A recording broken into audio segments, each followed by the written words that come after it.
હાય, કેમ છો? Good morning બાળકો. હવે આપણે વિદ્યુતનો જે પાર્ટ છે તેનો પાર્ટ ત્રીજો જોવાનો છે. આપણે બાળકો બે પાર્ટની અંદર આટલી બાબતો છે એનો સ્ટડી કર્યો, બરાબર.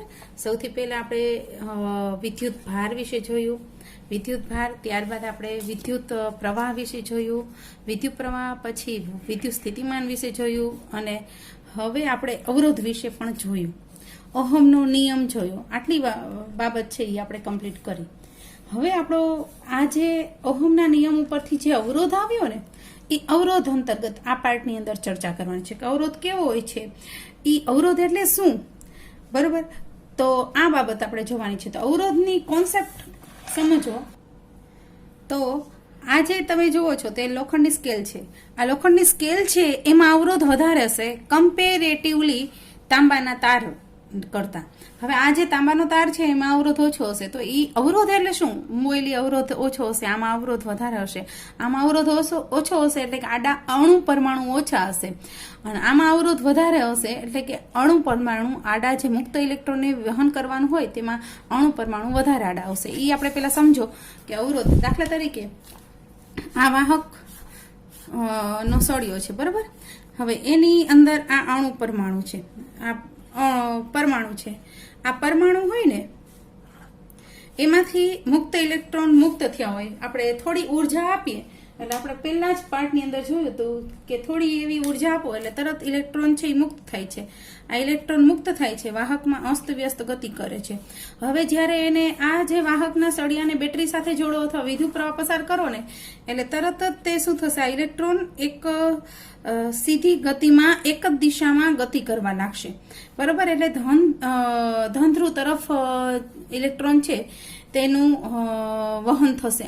જો વિદ્યુત પ્રવાહનું વહન અને ઇલેક્ટ્રોનનું વહન બે વિરુદ્ધ દિશામાં હોય એટલે ઇલેક્ટ્રોન છે એ તમારે ઋણ ધ્રુવમાંથી નીકળશે અને ધન ધ્રુવ તરફ જશે, એટલે ઇલેક્ટ્રોનનું વહન રિવર્સ થશે, આ બાજુ થશે.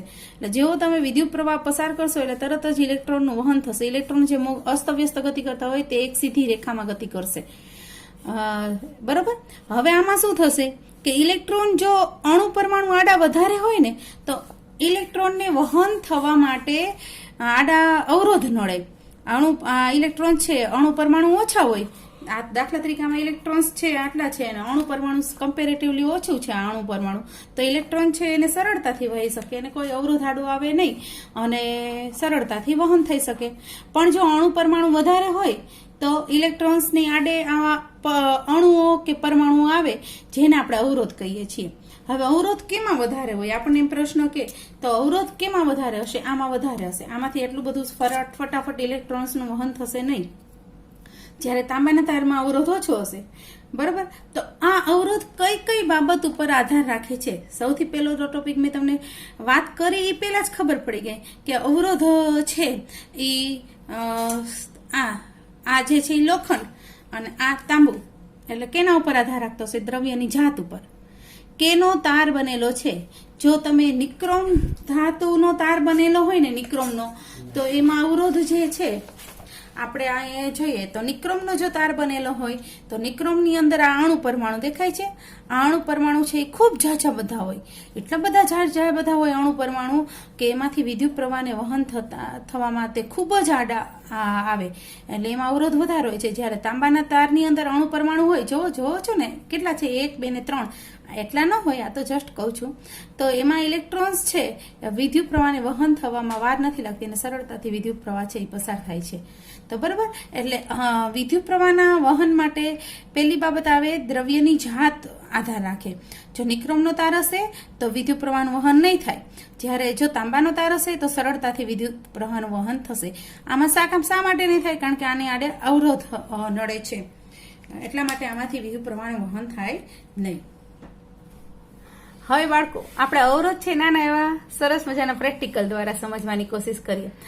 આ જે છે એ અણુ પરમાણુ છે. આ જે કાગળ છે ને એ કલ્પના કરો કે એક વાહક છે અને આ પથ્થર છે એ અણુ પરમાણુ છે, બરાબર. હવે આમાંથી વિદ્યુત પ્રવાહનું વહન થાય છે. આપણે વિદ્યુત પ્રવાહનું વહન કરીએ છીએ તો આ એક છેડેથી આપણે વિદ્યુત પ્રવાહનું વહન શરૂ કરીએ છીએ, બરાબર. આ વિદ્યુત પ્રવાહનું વહન થાય છે. વિદ્યુત પ્રવાહ વહેતો જેવો અહીંયા જાય છે ને ત્યાં જ તેને આડો પથ્થર આવી ગયો, આડો અવરોધ આવી ગયો, વહન થઈ શક્યું નહીં. વિદ્યુત પ્રવાહ બીજી બાજુથી ટ્રાય કરે છે વહન કરવાની, તોય તે આડો અણુ પરમાણુ આવી ગયો, વહન થઈ શકું નહીં. મુક્ત ઇલેક્ટ્રોન છે એ પાછી ત્રીજી જગ્યાએથી ટ્રાય કરે છે તો પણ અણુ પરમાણુ આડો આવી ગયો, વહન થઈ શકું નહીં. અણુ પરમાણુ, હવે વારંવાર શબ્દ નહીં બોલો, અવરોધ આડો આવી ગયો, વહન થઈ શકું નહીં. તો આ જે વિદ્યુત પ્રવાહના માર્ગમાં જે આડા પથ્થર આવે છે ને, આ પથ્થર એટલે કે અવરોધ જો હોય તો વિદ્યુત પ્રવાહનું વહન થાય નહીં. એટલે દરેકની અંદર અવરોધ હોય. જો અવાહક હોય તો એમાં અવરોધ વધારે હોય, સુવાહક હોય તો એમાં અવરોધ ઓછો હોય.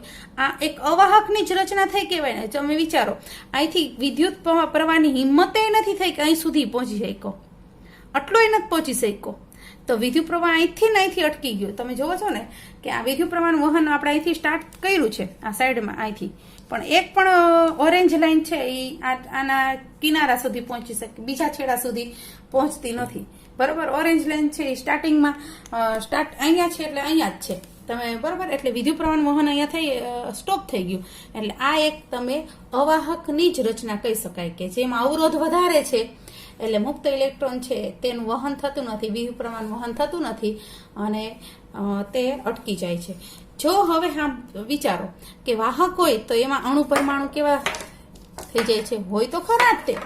અણુ પરમાણુ ન હોય એવું ન બને.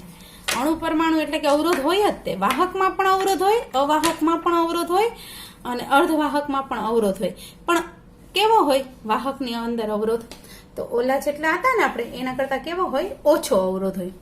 ઓછો અવરોધ હોય એટલે તમે જોવો છો, અહીંથી હું સ્ટાર્ટિંગ કરું છું ઇલેક્ટ્રોનનું વહન, તો આ મુક્ત ઇલેક્ટ્રોન છે એ કેવા સરળતાથી વહી જાય છે. કોઈ આડું એવું છેલ્લે સુધી વહી ગયું ને. મુક્ત ઇલેક્ટ્રોન છે ઋણ ધ્રુવથી શરૂ કર્યું અને છેક ધન ધ્રુવ સુધી વહી જાય છે, ધન ધ્રુવ તરફ જાય છે. બીજી બાજુથી મુક્ત ઇલેક્ટ્રોન સરળતાથી વહન થાય છે. કોઈ અટકાવે છે? ત્રીજો મુક્ત ઇલેક્ટ્રોન છે એ સરળતાથી વહન પામે છે. કોઈ અટકાવે છે? સરળતાથી વિદ્યુતનું વહન થાય છે. કારણ કે આ વાહક છે એમાં અવરોધ ઓછા છે એટલે ઇલેક્ટ્રોનનું વહન સરળતાથી થઈ ગયું. તમને આટલી વસ્તુ અવરોધ અંતર્ગત થોડું ક્લિયર થયું આ કોન્સેપ્ટ, બરોબર? તો બાળકો, હવે આપણે જોઈએ વાહકનો અવરોધ કોના ઉપર આધાર રાખે. તો તમને ખ્યાલ આવી ગયો કે એક તો દ્રવ્યની જાત ઉપર આધાર રાખે. જો દ્રવ્યની જાત ઉપર આપણે જોઈ લીધું કે જો ભાઈ નિક્રોમનો તાર હશે તો એમાં અવરોધ વધારે હશે તો વિદ્યુત પ્રવાહનું વહન નહીં થાય. તાંબાનો તાર હશે તો એમાં અવરોધ ઓછા હશે તો વિદ્યુત પ્રવાહનું વહન થશે. એટલે દ્રવ્યની જાત ઉપર આધાર રાખે છે. આ પ્રશ્ન પૂછાય છે 2 માર્કમાં. પછી એના પછી અવરોધ છે એ કેના ઉપર આધાર રાખે છે એનો પણ પ્રેક્ટિકલ કરીએ. તો કે વાહકના ક્ષેત્રફળ ઉપર. બે જો તાંબાના તાર હોય તો જો જાડો તાંબાનો તાર હોય ને તો અવરોધ ઓછો હશે અને પાતળો તાંબાનો તાર હશે ને તો એનો અવરોધ વધારે હશે. એનો પણ પ્રેક્ટિકલ કરીએ આપણે એટલે તમને ખ્યાલ આવે. બાળકો, આપણે આ જે છે આ એક તાંબાનો તાર છે, આ પેઇસ છે ને એને તાંબાનો તાર માનો. આ તાંબાનો તાર છે જેનું ક્ષેત્રફળ કેવું છે, આ જે પેઇસ છે એનું ક્ષેત્રફળ તમે જોવો છો વધારે છે, જ્યારે ઉપરનું જે પેઇસ છે એનું ક્ષેત્રફળ કેવું છે? ઓછું છે, નાની પટ્ટી જ છે, બરોબર. હવે આની અંદર આપણે અણુ પરમાણુ ગોઠવેલા છે. આની અંદર 1 2 3 4 ને 5 અને આ જ અણુ પરમાણુ છે. દાખલા તરીકે આની અંદર બીજા અણુ નહીં, આ જ રાખશું આપણે, બરોબર. તો આની અંદર આપણે 5 અણુ પરમાણુ છે. આનું ક્ષેત્રફળ વધારે છે. હવે વિદ્યુત પ્રવાહને વહન કરવું હોય તો અણુ પરમાણુ આડા ઓછા આવશે કારણ કે ક્ષેત્રફળ વધારે હોવાથી તે ફેલાઈ ગયા છે. અહીંથી વિદ્યુત પ્રવાહને વહન કરવું હોય તો પણ થઈ શકે છે. એટલે ટૂંકમાં વિદ્યુત પ્રવાહ છે એ ક્ષેત્રફળ વધારે હોવાથી સરળતાથી વહન પામી શકે છે. એટલે અવરોધ ઓછો છે એનો મતલબ ક્ષેત્રફળ વધે છે. જો આમાં ક્ષેત્રફળ વધ્યું ને તો વિદ્યુત પ્રવાહને કોઈ અવરોધ આડો આવ્યો, વિદ્યુત પ્રવાહને કોઈ અવરોધ ના આડો આવ્યો. વિદ્યુત પ્રવાહ ટેસ્ટથી વહન થાય છે. ક્ષેત્રફળ વધ્યું તો અવરોધ ઘટ્યો. ખ્યાલ આવ્યો ને? વિદ્યુત પ્રવાહનું સરળતાથી વહન થયું. હવે એ જ વસ્તુ આપણે ઉપરના આ જ અણુ પરમાણુને આપણે ઉપર ગોઠવી દઈએ, ઉપરના ઓછા ક્ષેત્રફળ વાળા વાહક ઉપર. તો ઓછા ક્ષેત્રફળ વાળા વાહક ઉપર ગોઠવ્યા 5 5. હવે તમે અહીંથી ટ્રાય કરો વિદ્યુત પ્રવાહનું વહન કરવાની, તો કરો, થાય છે. અહીંયાથી હજી વિદ્યુત પ્રવાહ અહીંથી જ અટકી ગયું.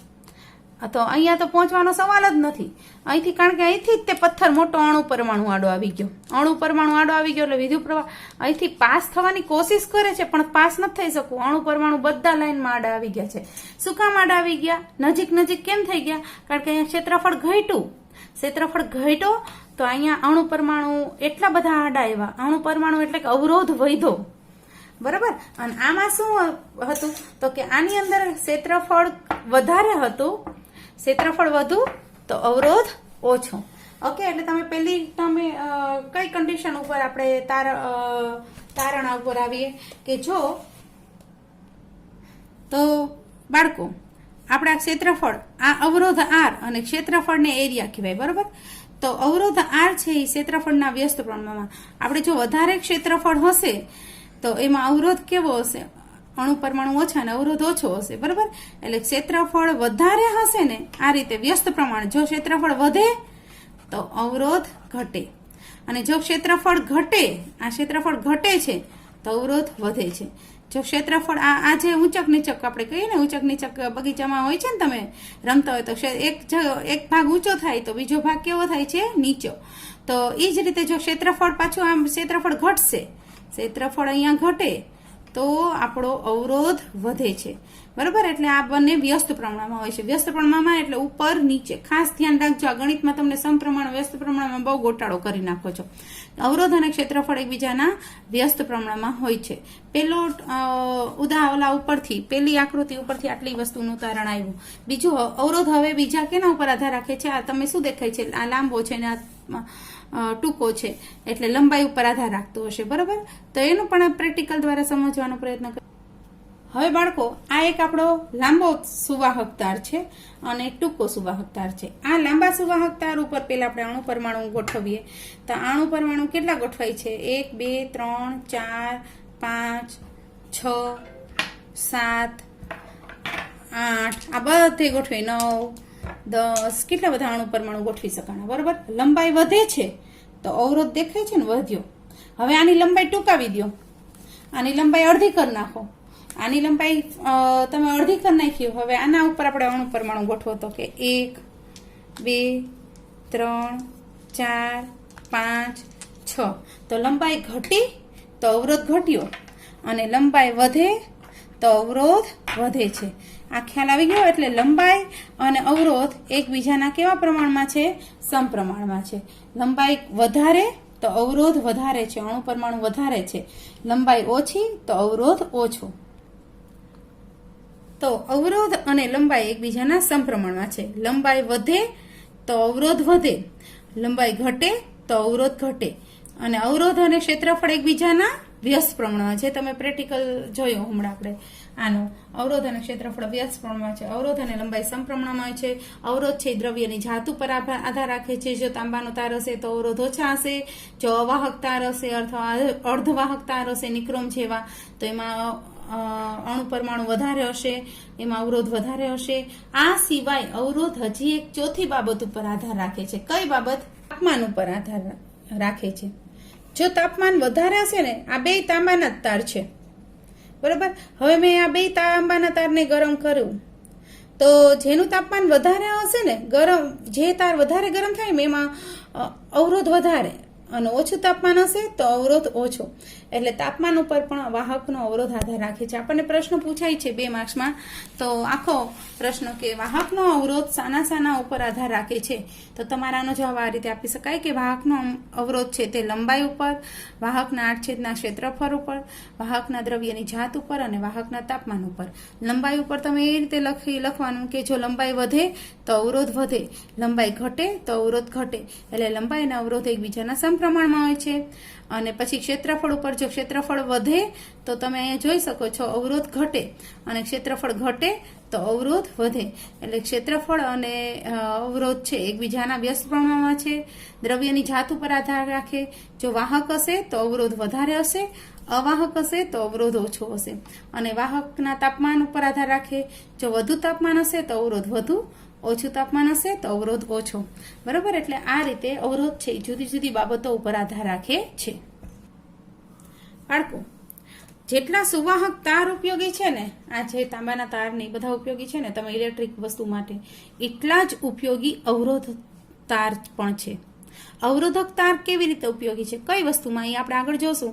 પણ આ બંને અવરોધક તાર છે એ આપણે જે નિક્રોમ નામનું ધાતુ છે, નિક્રોમ માંથી બનાવવામાં આવે છે.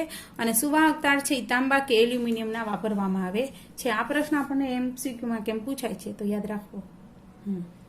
હવે બાળકો પછીનો પ્રશ્ન છે દ્રવ્યની અવરોધકતા અને તેનો એકમ. અવરોધ ઉપરથી અવરોધકતા, આ જે અવરોધ જેના ઉપર આધાર રાખે છે ને એ બધાને સાંકળીને એક અચળાંક મળે ને તેને કહેવાય અવરોધકતા.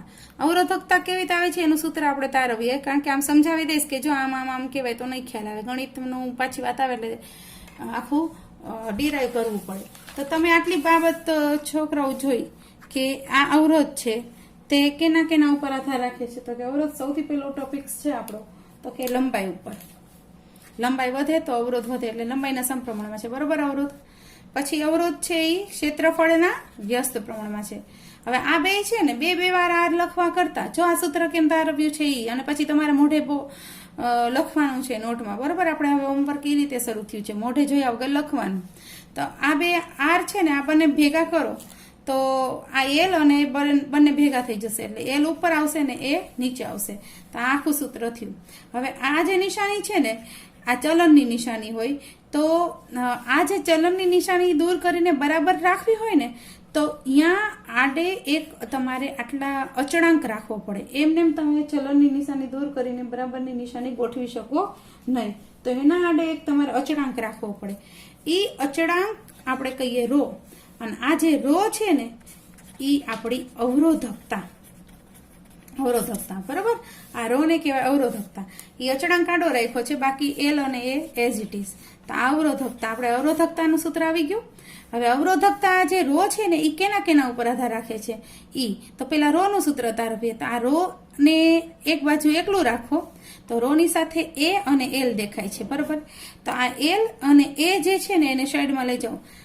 આ સૂત્ર આર બરાબર એલ ના છેદમાં એ, બરોબર. હવે આપણે શું કરશો, આ રો છે તો આ એ છે ને નીચે છે એને ઉપર લઈ જાઓ, એટલે તમારે આખું આ રીતે થઈ જશે. આર આ એ નીચે છે એ ઉપર આવી જશે, અને આ જે રો આ એલ ઉપર છે એ નીચે આવી જાય. નીચે હોય એ ઉપર ને ઉપર હોય એ નીચે.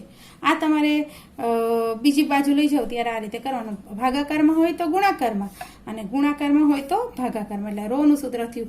તો હવે આ રો એટલે કે અવરોધકતા કઈ બાબત ઉપર આધાર રાખે છે? 3 બાબત.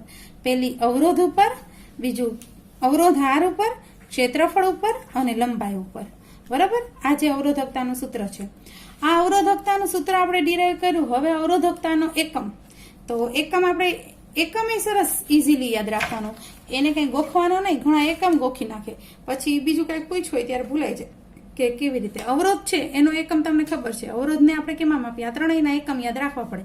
આર, એ અને નીચે એલ છે. હવે અવરોધ છે તો અવરોધ કેમાં માપ્યો? તો અવરોધનો એકમ યાદ કરો, ઓમેગા. ઓમેગા એટલે કે ઓહમ કહેતા હતા આપણે, ઓહમ લખીએ પછી ઓમેગા લખશું. પછી આ ક્ષેત્રફળ છે તો ક્ષેત્રફળ કેમાં માપો છો? લંબાઈ ગુણ્યા પહોળાઈ, બરોબર. ક્ષેત્રફળને કેમાં હોય? તો કે લંબાઈ ગુણ્યા પહોળાઈ. લંબાઈ કેમાં માપો? મીટરમાં. અને ગુણ્યા પહોળાઈ, પહોળાઈ કેમાં માપો? મીટરમાં. અને નીચે લંબાઈનો એકમ કેમાં શું થાય? મીટર. હવે શું થશે? આ મીટર ઉડી જશે તો આટલું વધ્યું. અહીંયા શું વધ્યું? ઓહમ. અને આ બાજુ શું વધ્યું? મીટર.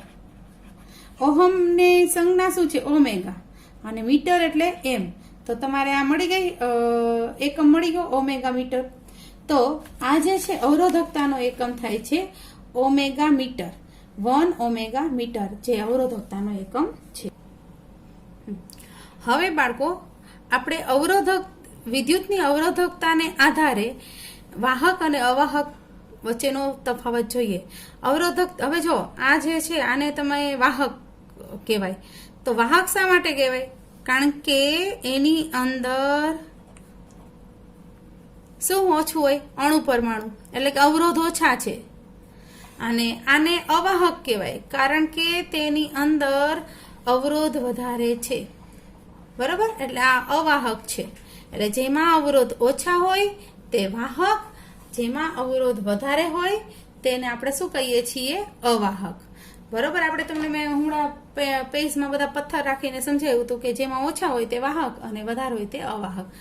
જો ધાતુ તત્વ હોય ને, કોઈ પણ ધાતુ તત્વ, આ તાંબા છે તો તાંબાની વાત કરીએ તો આ તાંબાનો તાર જે છે ને એમાં અવરોધ ખૂબ ઓછો છે.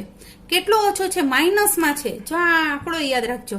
કે અવરોધ છે એ 10 ની માથે -8 ઓમેગા મીટર થી 10 ની માથે -6 ઓમેગા મીટર, એટલે કઈ છે જ નહીં.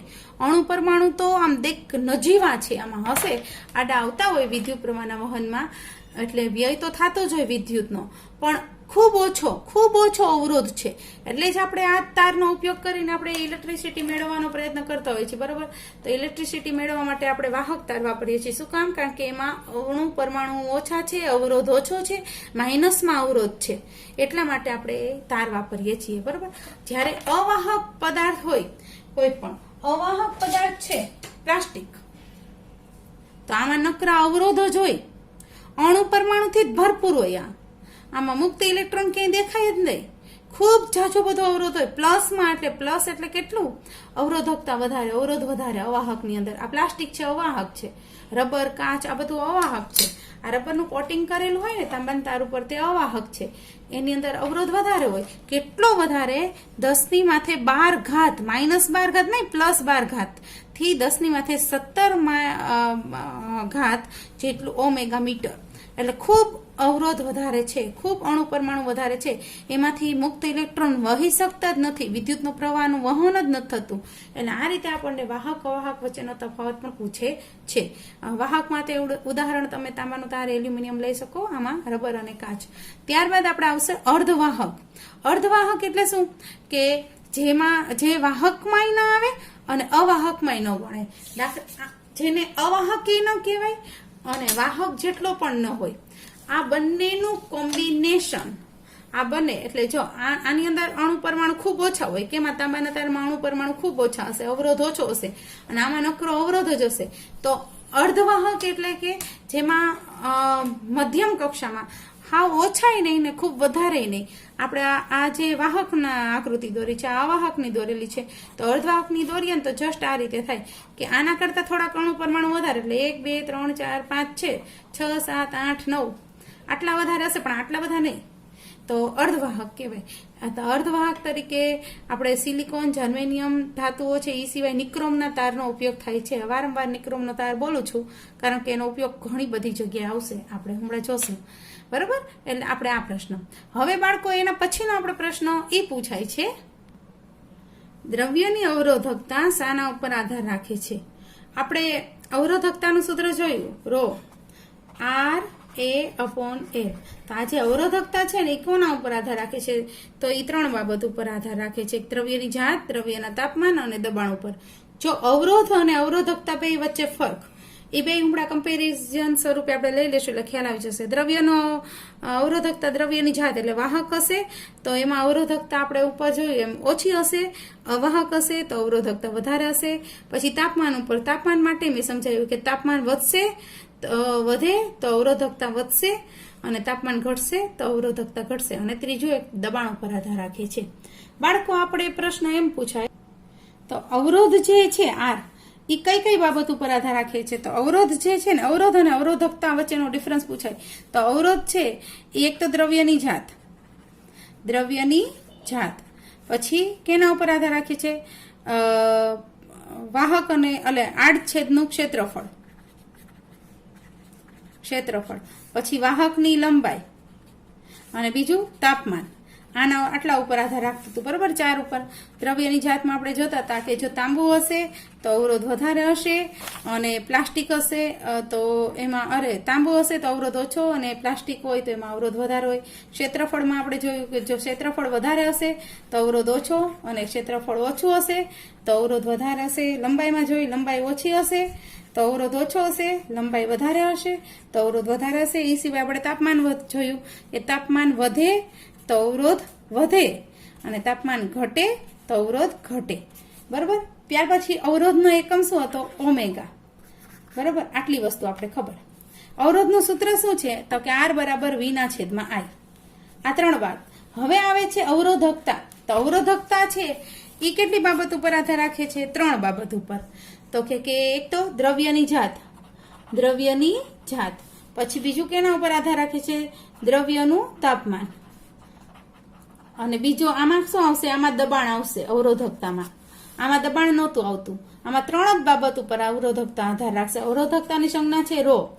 એનું સૂત્ર છે રો બરાબર આર એ ના છેદમાં એલ સોરી ટી નહીં એલ, અને એનું એકમ છે ઓમેગા મીટર. આનો એકમ હતો ઓમેગા અને આનો એકમ છે ઓમેગા મીટર.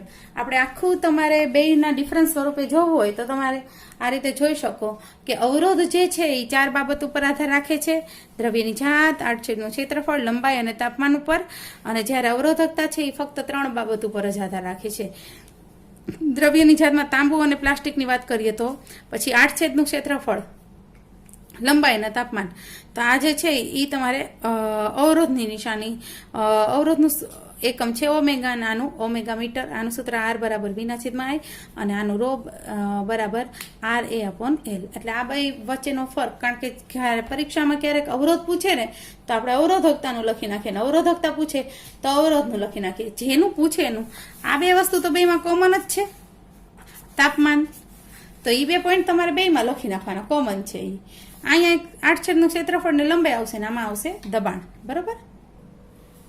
હવે બાળકો આપણે અવરોધકતાના આધારે થોડા પ્રશ્નો પૂછાય છે કે લોખંડ અને પારો આ બેમાંથી વધારે સારું વાહક કોણ છે? લોખંડની આપણે વાત કરીએ તો લોખંડની સ્કેલ, આ લોખંડમાંથી વધારે વિદ્યુત પ્રવાહ વહન થાય કે આપણે આ છે મર્ક્યુરી છે પારો, તેમાંથી વિદ્યુત પ્રવાહ. પારો જોવો છે ને, હમણાં દેખાડું તમને. જો આ પારો, આ જે થર્મોમીટર હોય ને એની અંદર આ પારો હોય, તો પારામાંથી વધારે વિદ્યુત પ્રવાહ વહન થાય કે લોખંડમાંથી? તો આપણે એના અવરોધકતાના આધારે જોઈ શકાય કે લોખંડ જે છે ને, લોખંડ એની અવરોધકતા 10 ગુણ્યા 10 ની માથે -8, એટલે માઇનસમાં અવરોધકતા છે. આંકડો તમે જો ફિગર માઇનસમાં છે, એટલે અવરોધકતા આની અંદર ખૂબ ઓછી છે. આટલી જ છે અવરોધકતા. બરોબર. 1 2 3 જ અણુ પરમાણુ, એટલે એટલા ન હોય પણ આમ બહુ ઓછી છે. એટલે આમાંથી વિદ્યુત પ્રવાહનું સરળતાથી વહન થઈ શકે. જ્યારે પારો છે ને એની અવરોધકતા જુઓ, આની 10 છે ને, આની 10 ગુણ્યા 10 ની માથે -8, આની 10 ની માથે -8 છે, પણ આની 10 છે તો આની અવરોધકતા 94 છે. એટલે પારો જે છે ને એમાં અવરોધકતા વધારે છે. જો એમાંથી અણુ પરમાણુ વધારે હોય, મુક્ત ઇલેક્ટ્રોન ઓછા હોય, તો આમાંથી વિદ્યુત પ્રવાહનું, એટલે સારું વાહક હોય ને તો એ આ લોખંડ સારું વાહક છે, કારણ કે એમાં અણુ પરમાણુ ઓછા છે. બરોબર. અણુ પરમાણુ ઓછા છે અને ઇલેક્ટ્રોન્સ છે ને, મુક્ત ઇલેક્ટ્રોન ખૂબ વધારે છે. જ્યારે આમાં અણુ પરમાણુ વધારે છે અને ઇલેક્ટ્રોન્સ છે એ ખૂબ ઓછા છે.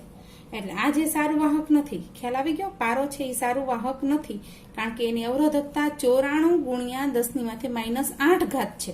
જ્યારે લોખંડ છે એ સારું વાહક છે, કારણ કે એમાં એક તો અણુ પરમાણુ ઓછા છે અને એની અવરોધકતા 10 ગુણ્યા 10 ની માથે -8 ઓમેગા મીટર છે. ત્યાર પછીનો પ્રશ્ન આ શું છે? આ ચાંદીની કડલી છે. પછી આ લોખંડ અને આ પારો. તો આ લોખંડ, પારો અને ચાંદી એમાંથી સારામાં સારું વાહક કોણ? તો તમે એની અવરોધકતા આધારે નક્કી. જેમાં અવરોધકતા ઓછી એ વાહક સારું, જેમાં અણુ પરમાણુ ઓછા, અવરોધ ઓછા, આડા પથ્થર ઓછા, તે સારું વાહક. તો ત્રણેયના આંકડા જોઈએ આપણે, ચાંદી, લોખંડ અને પારો. આ બેમાં તો તમને ખબર પડી જ ગઈ કે આ વધારે સારું વાહક છે, આ ઓછું સારું વાહક છે. બરોબર. વધારે સારું વાહક જે છે એ આપણે લોખંડ છે. તો હવે ચાંદીનું, લોખંડનું અને પારાનું. તો ચાંદીની વાહકતા જો, અવરોધકતા જો, એમાં હાવ ઓછી છે. સૌથી ઓછી અવરોધકતા છે 1.6 ગુણ્યા 10 ની. એનાથી વધારે 1.6 એટલે 1 જેટલી જ ગણાય. પછી આમાં કેટલી છે? 10 અને આમાં 94. તો સૌથી વધારે અવરોધ અહીંયા છે પારામાં. આ પારાનો સળિયો ન હોય, જસ્ટ પારાની ફિગર ડ્રો કરું છું. તો એમાં અવરોધ એટલે અણુ પરમાણુ એટલા બધા આડા છે કે વાત મૂકી દો. એમાંથી ઇલેક્ટ્રોન પસાર જ ન થઈ શકે. જ્યારે આ લોખંડ જે છે, લોખંડનો સળિયો દોરીએ તો એમાં અણુ પરમાણુ છે ખરા, પણ કેવા કમ્પેરેટિવલી આની કમ્પેરમાં ઓછા છે. અને ચાંદી જે છે, ચાંદીને સારામાં સારું વાહક કહેવાય, કારણ કે એમાં અણુ પરમાણુ ખૂબ ઓછા છે, માઇનસમાં છે ને પાછા હાવ ઓછા છે. એટલે ટેસ્ટથી વિદ્યુત પ્રવાહ પસાર થવું હોય તો થઈ શકે. આમાં વિદ્યુત પ્રવાહ પસાર થાય પણ માંડ કરીને, અને આમાં તો પસાર જ ન થાય. બરોબર. એટલે પારાની અવરોધકતા ખૂબ વધારે 94, લોખંડમાં 10 અને ચાંદીમાં અવરોધકતા 1.6 છે. આમાં અવરોધકતા ઓછી છે. એટલે સારામાં સારું ઉત્તમ વાહક કોણ કહેવાય? તમે કયો તો ચાંદી જ કહેવાય ને. આ ચાંદી છે ને એ ઉત્તમ વાહક. એટલે ચાંદીના તારમાંથી તો વિદ્યુત પ્રવાહ વહન તમે કરવા જાવ ને તો એ જે વિદ્યુત પ્રવાહ છે એ આપણે જે તાંબાનો તાર છે ને એના કરતાંય તે વધારે ચાંદીમાં વિદ્યુત પ્રવાહ વહન થાય. પછી તાંબામાં થાય, પછી લોખંડમાં થાય, અને પછી આપણે પારાભાઈને મેદાનમાં લેવાનું. ઓકે. હવે આ પાર્ટનો આપણો સૌથી લાસ્ટ ટોપિક કે વિદ્યુત પ્રવાહના વહન માટે તાંબા અને એલ્યુમિનિયમના તારનો ઉપયોગ કેમ કરવામાં આવે છે. આપણે તાંબાનો કે એલ્યુમિનિયમનો તાર શા માટે વપરાય છે, તો એ અવરોધકતાના સંદર્ભમાં આપણે 2-3 એના પોઈન્ટ છે લખી નાખવાના. જો આ તાંબુ છે, આ એલ્યુમિનિયમ છે ને આ ચાંદી છે, તો તાંબાની અવરોધકતા જુઓ 1.62, એલ્યુમિનિયમની 2.63 અને ચાંદીની 1.60. એટલે કે જો ચાંદી આમ મોંઘું હોય એટલે ચાંદીને કાંઈ તાર ન બનાવાય, ને ચાંદીના તાર બનાવ્યા હોય તો દોરડા છે ઇલેક્ટ્રિકના થાંભલા ઉપર ન લટકે પણ બધાના ઘરે લટકે, બરોબર. એટલે લઈ જાય ને ચોરી જાય ચાંદી મોંઘું છે. એટલે તાંબાની ને એલ્યુમિનિયમની બેની વાત કરાય તો તાંબાની ને એલ્યુમિનિયમની અવરોધકતા ખૂબ ઓછી છે, માઇનસમાં છે, 8 છે. આટલી ઓછી અવરોધકતા હોય એટલે એમાં વિદ્યુતનું વહન છે એકદમ સરળતાથી સારી રીતે થઈ શકે. બીજું, તાંબુ આમે વાત કરીએ એમ સસ્તું છે, જ્યારે ચાંદી મોંઘું છે એટલે ચાંદીની હળી ન કરાય. તાંબુ અને એલ્યુમિનિયમ છે એ સસ્તું છે એટલે એના તાર આપણે વાપરીએ. એનાથી ત્રીજો પોઈન્ટ કે તાંબાને કે ચાંદીને આપણે ખેંચીને તાર બનાવી શકાય છે.